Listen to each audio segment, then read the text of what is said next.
Selamat malam teman Kliwon, balik lagi di YouTube channel Padepokan Malam Kliwon. Alright. Video sebelumnya kita dari Bandung, dari Ciamplas. Kali ini kita terbang jauh ke daerah Sulawesi Utara. Woi, jauh bener. Mantap Mana? banget nih. Manado. Bukan. Assalamualaikum warahmatullahi wabarakatuh. Halo Mas Bimo dan Mas Danu. Sebelumnya panggil saya Hafid. Saya sering mendengar PMK sebagai teman tidur saya, atau sambil bermain game horor di komputer agar mendapat sensasi yang lebih seru lagi. Oke. Lalu saya terpikir untuk mengirimkan salah satu cerita saya. Nah, saya ingin berbagi cerita tentang sebuah puskesmas yang berada di Kecamatan M, Kabupaten Bolaang Mongondo Timur, Sulawesi Utara. Persibom. Jadi di suatu hari, tepatnya sekitar bulan Agustus tahun 2021 kemarin, nenek saya tiba-tiba sakit tanpa diketahui penyebabnya. Oke. Beliau nggak bisa makan, sering muntah, dan perutnya terasa sangat sakit. Awalnya kita hanya menganggap ini sakit biasa, sehingga hanya diberi obat pusing, obat mah, hingga melakukan ritual pengobatan ala tempat saya, yaitu Makatana. Dapat dicari di Google ya apa itu Makatana.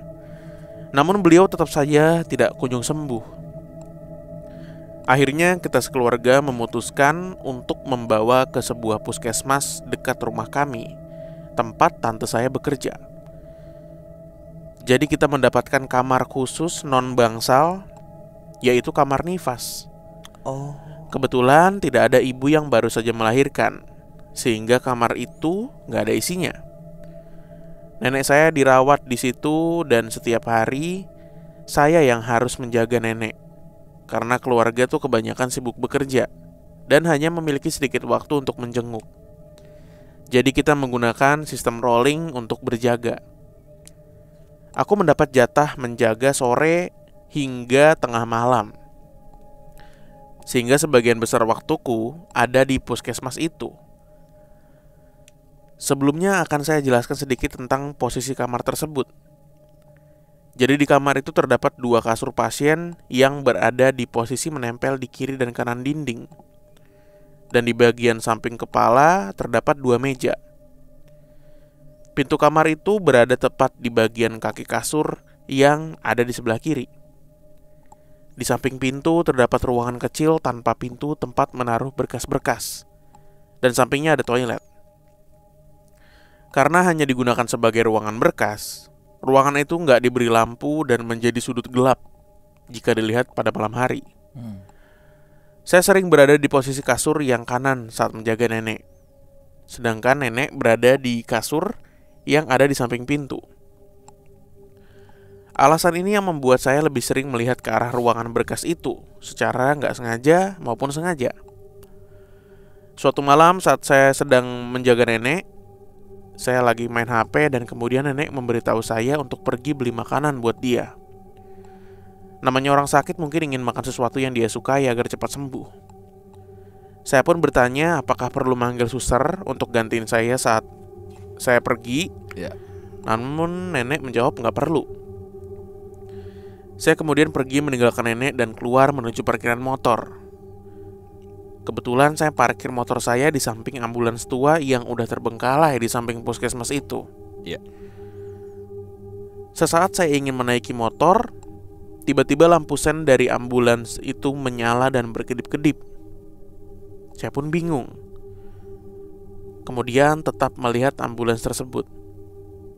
Tiba-tiba lampu yang berada di atas tempat tidur pasien dalam ambulans itu menyala dan juga mati dengan sendirinya. Kemudian disusul suara ketukan di kaca mobil ambulans tersebut. Wah, makin penasaran saya. Saya kemudian turun dari motor dan mencoba melihat ke dalam ambulans tersebut melalui kaca yang tadi diketuk. Saya melirik ke kiri dan ke kanan. Ternyata nggak ada orang sama sekali. Saking penasarannya, saya ingin membuka pintu belakang ambulans itu. Namun tiba-tiba di samping saya ada seorang perawat yang menyentuh bahu saya dan menaruh jari di bibirnya, mengisyaratkan untuk diam. Kemudian dengan pelan ia berkata, "Sudah, pergi aja. Hal kayak gini udah biasa di sini." Saya pun mengiyakan dan langsung naik motor, meninggalkan ambulans tersebut dengan lampunya yang masih mati nyala sendiri. Perawat tadi pun berjalan masuk ke dalam puskesmas melalui pintu samping seraya saya pergi. Bodohnya saya, saking kagum dan penasaran sama ambulans tadi, saya lupa ngerekamnya pakai HP. Selama saya pergi, motor saya terasa berat, seperti ada yang bonceng. Namun saya santai aja. Saya pikir numpang ikut doang. Kemudian saat saya balik, saya parkir motor tersebut tepat di samping ambulans tadi. Namun lampu-lampu di ambulans itu udah gak mati nyala lagi. Suara ketukan di kacanya pun sudah gak ada.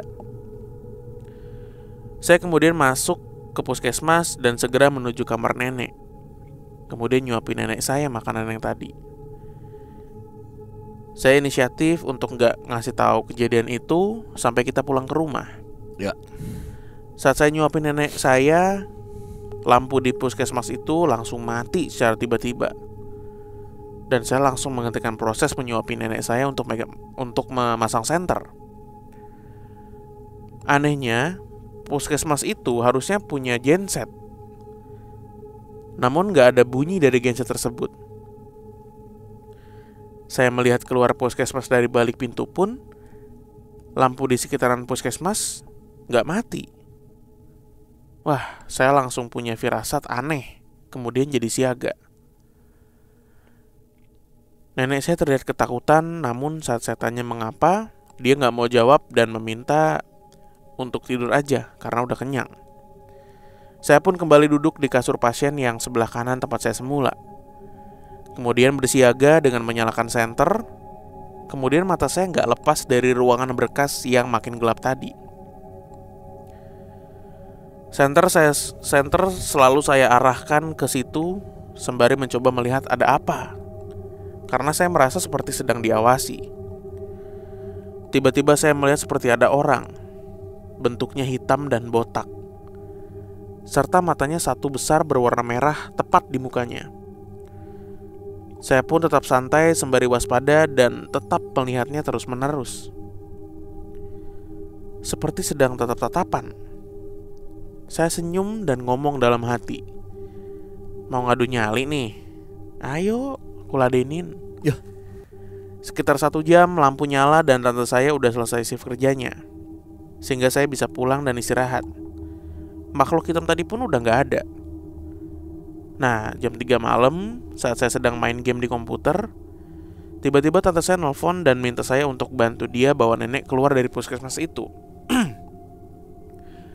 Saya pun bergegas ke puskesmas dan membantu membawa barang-barang nenek yang ada di kamar tadi. Saat saya tanya alasan kenapa ingin buru-buru pulang, nenek cuma diem. Begitupun juga tanteku. Tiba di rumah, saya kemudian ngatur kamar nenek dan membiarkan nenek istirahat di situ. Saya keluar kamar dan ngobrol dengan tante yang kelihatannya pucat. Saya tanya, kenapa cepat keluar puskesmas padahal nenek belum sepenuhnya sembuh. Kemudian tante saya menjawab karena saat mereka sedang tidur, selimut mereka berdua tuh ditarik-tarik oleh sesuatu yang gak terlihat. Tante saya sempat kebangun, dan saat ia ngelihat ke arah kakinya, ada tangan hitam yang narik selimutnya dari bawah kasur. Saat ia ingin berteriak, ia melihat ke arah nenek saya dan kemudian melihat ada tangan hitam juga dari bawah kasur yang menarik kain selimutnya. Nenek saya ternyata juga sudah sadar, namun ia mengira itu hanya tante saya yang ingin memperbaiki posisi selimutnya. Saya pun ketawa dan saya menceritakan apa yang terjadi saat saya ngejaga tadi. Mulai dari ambulans, perawat yang nyuruh saya pergi, serta makhluk hitam di balik ruangan yang tatap-tatapan dengan saya. Besoknya cerita kami ramai di antara keluarga besar. Semenjak saat itu pun nenek saya lebih ketat dijaga karena diduga nenek saya ini ketempelan sesuatu yang susah untuk dibersihkan. Selang beberapa hari kemudian nenek saya mulai membaik dan kejadian-kejadian tadi mulai reda dan gak ganggu kami lagi. Demikian cerita saya di puskesmas itu.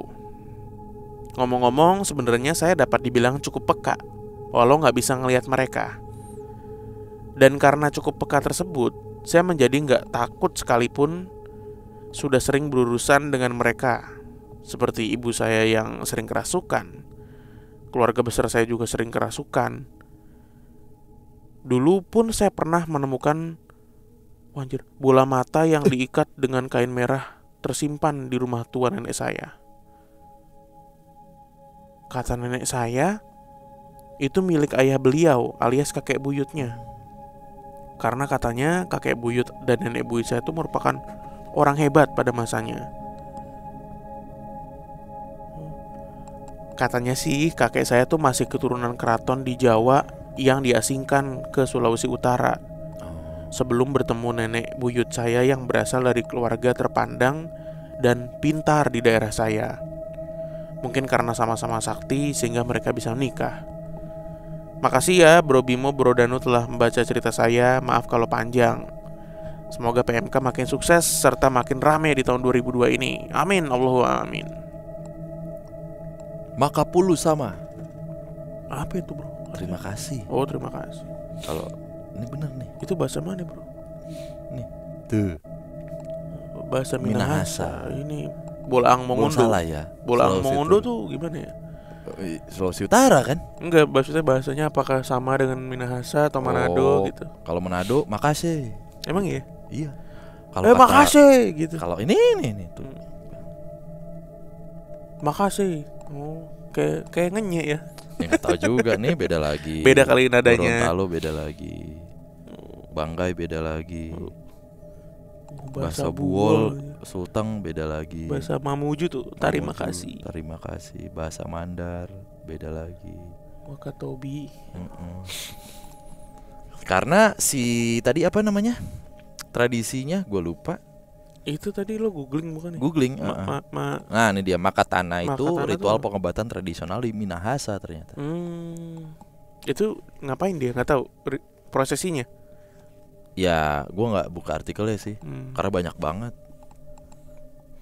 Jadi ada barang-barang ritual, sesaji juga ada untuk menghadirkan para dotu. Para dotu itu bahkan sudah ada sebelum ritual. Dotu itu apa? Leluhur. Oh leluhur. Oke, intinya ini cerita dia waktu jagain neneknya di puskesmas gitu ya. Iya. Cuman kalau denger Minahasa ya kangen gue. Kapan lu ke Minahasa? Sama cap tikus. Iya. Dibilangin. Lu dikata nyengir aja. Kadang itu juga part of ritual, Pak. Dari bagian dari ritual. Kata. Pada cap gajah lo lengket. Ayo. Oh iya bener Ya kan? Lem tikus ya? Iya, Lem buat tikus. nangkap Tamiya. Cap gajah. Kok Tamiya ya? Tamiya kan Bukan. di rumah. Buat nangkap F1. Nah, Tikus. dengan cap tikus kagak bisa nangkep lu. Bener juga ya Le. Cap Gajah malah buat lem tikus. Cap tikus malah buat minum gajah. buat kaki gajah. Iya. Buat kaki gajah deh tuh amit-amit buat apa namanya? Buat apa? Buat nyerang orang nobar. Dencil ya lagi nobar digeruduk dah. Aduh, disebut. Ya udah kali ya. Terima kasih ya teman Kliwon ya. Jangan lupa untuk di like dan komen di bawah. Siapa tahu ada juga teman-teman berasal dari Bolaang Mongondo ya. Ya maaf kalau ada salah kata gitu. Terima kasih banyak. Sehat-sehat kalau ada yang sedang sakit. Amin. Sakit-sakit kalau ada yang pengen bolos. Ya bener. Kok bolos sih? Sehat-sehat kalau ada yang pengen sehat-sehat kalau lagi ada yang sakit. Sakit-sakit kalau ada yang pengen bolos. Iya. Bolos-bolos kalau ada yang mau madol. Bolos-bolos kalau ada yang mau digentak lehernya. Iya. Pojok-pojok tan di atas. Dah.